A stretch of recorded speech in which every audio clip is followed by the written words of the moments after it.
Hi guys, Randall here. Today I want to talk about surviving in War of the Visions. There are many kind of buffs that can help units survive. One of them is barriers, it's probably the most widely used, some defensive buffs of course, and then some statuses that also protect you against damage.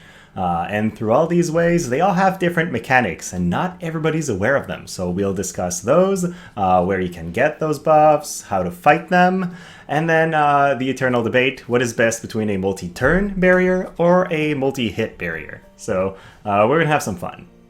So, barriers, buffs, and statuses all have their own specific mechanics in the game. First, barriers will never stack with each other, so you can only have one barrier at a time, and if you try to cast a new one while you already have a barrier active, it's going to replace the existing barrier. That also means you cannot have a physical and magical barrier at the same time. If you want to be covered against both physical and magic, you need to use a barrier that has the tag physical and magic. Gilgamesh's Armor of Discontinuity is one of those, or Mashari's TMR, for example. Barriers can never be dispelled, so Dispel Spread or the Dispel Spread from a green mage will not remove it. They can, however, be broken, so any effect that has the breaks barrier tag is going to remove them. Then there are a ton of buffs in the game that increase survivability. You can buff defense, you can buff AoE resistance, single target resistance. There's so many ways to increase your unit's survivability. But all these buffs have one thing in common, and they can be dispelled. So if you're running a sniper against some team that really relies on buffs to survive, you can use Dispel Spread and then just deal very high damage to them. For this reason, while I love buffs very much, I consider them to be the less reliable way of becoming survivable, because there are a lot of units that have Dispel, and it's one of the things that can be done in an AoE, which is pretty risky. And then finally, the most reliable way of increasing your survivability is by using statuses like Protect, Shell, and Courage. They are not buffs, right? Even though the gaming definition of buff would apply in War of the Vision, these are considered statuses. And what that means is, just like a status effect, they cannot be removed unless it's by a specific ability that says remove this. Like Sakura's Rebel Intention removes re-raise. It removes the re-raise status. It is not a dispel, and that's the reason why it works. But in the game right now, there are very few statuses that remove Courage or re-raise, and then Protect and Shell can just not be removed. There is no unit right now that can remove Protect and Shell. So that's it for the game mechanic part. So how do you fight an enemy that uses barriers? Well, you gotta use barrier breaking abilities. And the way these abilities work is generally they break barrier before dealing damage. That means you can actually damage a Laswell through his Mirage barrier, even though it shields 100% of the damage, because you'll first break the barrier and then deal your attack damage. The best way to remove barriers is using a sniper like Nivlu. They're just going to use Barrier Break Arrow and remove them from a very long range, but right now King Mont can remove physical barriers at a very short range, and Black Witch Helena can remove magic barriers in a large AoE. What's really good about the AoE part is it works against hybrid barriers, so if you're fighting an enemy that's using Mashari's TMR, for example, or a Gilgamesh that has Armor of Discontinuity, well, since they have a magic part in the barrier, she can blast through those immediately. But then you could use Rob, you could use Oron. There are quite a few attackers in the game that can remove barriers right now. And then if we're talking about buffs, well, all you need to remove buffs is a source of Dispel. It's even more common than removing barriers, and it's more widely available in an AoE. For example, especially with snipers, right? Dispel Spread is a very powerful ability. It deals top tier damage while removing buffs, which is why I don't really like just relying on buffs to survive. Because if you're fighting a sniper, you're screwed.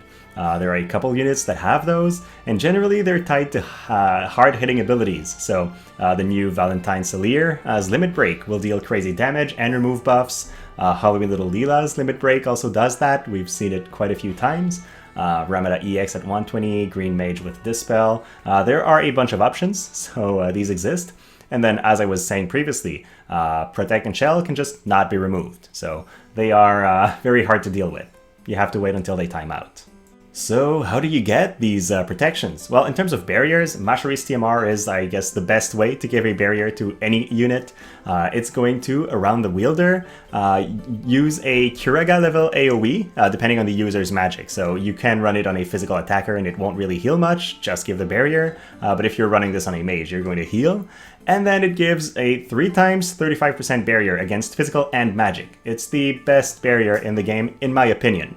Ayaka's TMR is close by. You can use it at range, which is a plus, and then in the same 3x3 cross shape, you're going to give a 20% shield against physical and magic that lasts for 3 turns. Now, we'll talk about whether 3 turns or 3 times is better later on, but keep that in mind. It cannot go away for 3 turns unless it's broken, so that's good.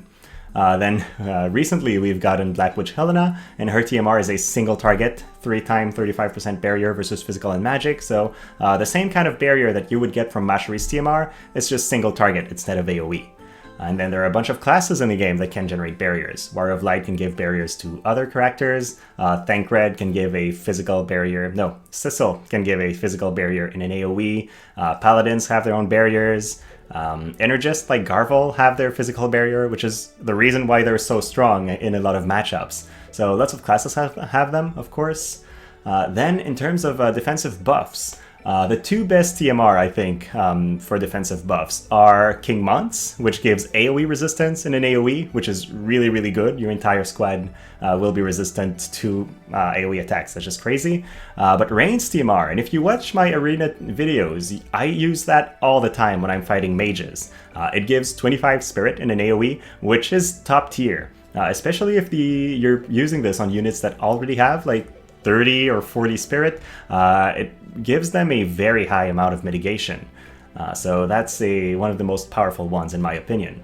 And then we have a lot of units that have buffs. Thancred gives a large defense buff. 9S and Tidus have AoE defensive buff. 9S is even better, it also gives spirit. So there are many ways to gain these.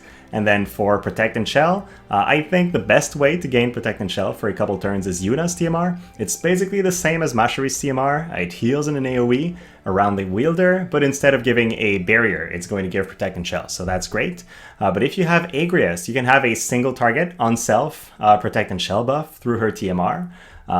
Warrior of Light's Limit Burst applies Protect and Shell on himself, but generally the easiest and most common way to gain Protect and Shell is through white mages. It's one of their spells, so Liarte is an example of these, but any white mage you take into a fight will be able to provide your team with Protect and Shell.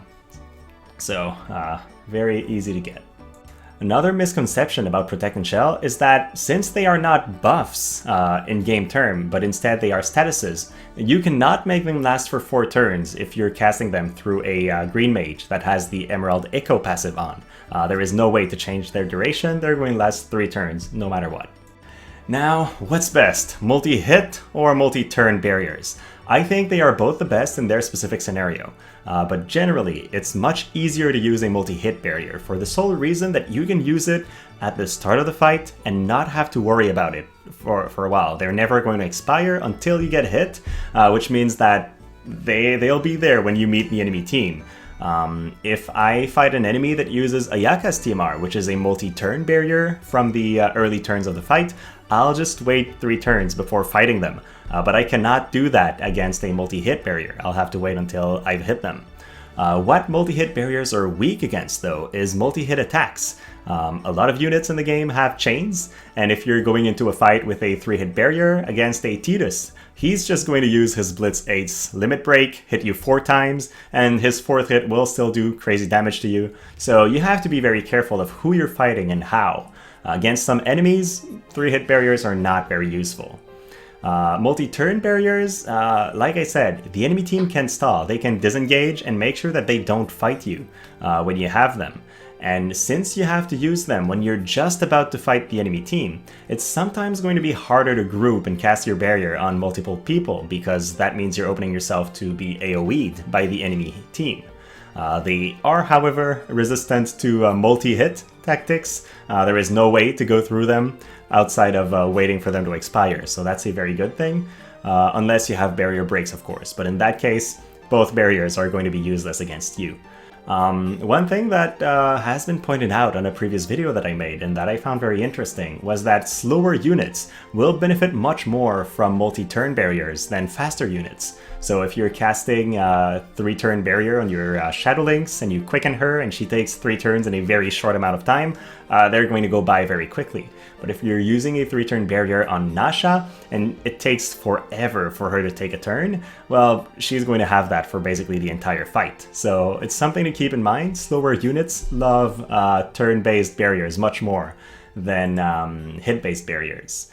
And then the best case scenario is having both, and you can do that using Protect and Shell. So if you have a multi-hit barrier that you're taking into a fight, you cast it in the first round of combat, and just before you meet the enemy team, you have your White Mage cast Protect or Shell, well, you're going to have both sources of damage mitigation on you during the fight. They can't stack, so that's the ideal world if you want to tank for a very long time. So overall, basic strategy, use your multi-hit based barriers very early in the fight as soon as you can so that you have them on when you meet the enemy team. If you want to use buffs like 9S's shield deployment or etc., you should use those when you're 1 turn away from the enemy team, so 1 movement from you and the enemy team, just so they are still up when you meet them. And if your enemy stalls you and tries moving back because you have a defensive buff, well, usually these buffs have multiple applications. I don't like using a TMR buff to survive when the enemy can disengage, because you only have 1 cast, and if they wait it out, you're not going to have the buff for the fight. But if it's an ability from your character, you can use it multiple times, so you're better off using it when you're a little bit further from the enemy team, just so you're sure it's on when you actually meet them. And then I really like using something like Yuna's TMR or something that's like Warrior of Light's Limit Break in the thick of the fight, because it has a turn-based duration, but the enemy will not disengage if you're already in their face hitting them. They're going to fight back. So I think that's the best timing to use those. So that was it. I'm not going very in-depth here. It's more about discovery on the game mechanic behind those and how to get them. I believe for players that have Mashar's TMR and Yuna's TMR, for example, they know the value of these things and how strong they are. So thank you for watching. Have a great rest of your day.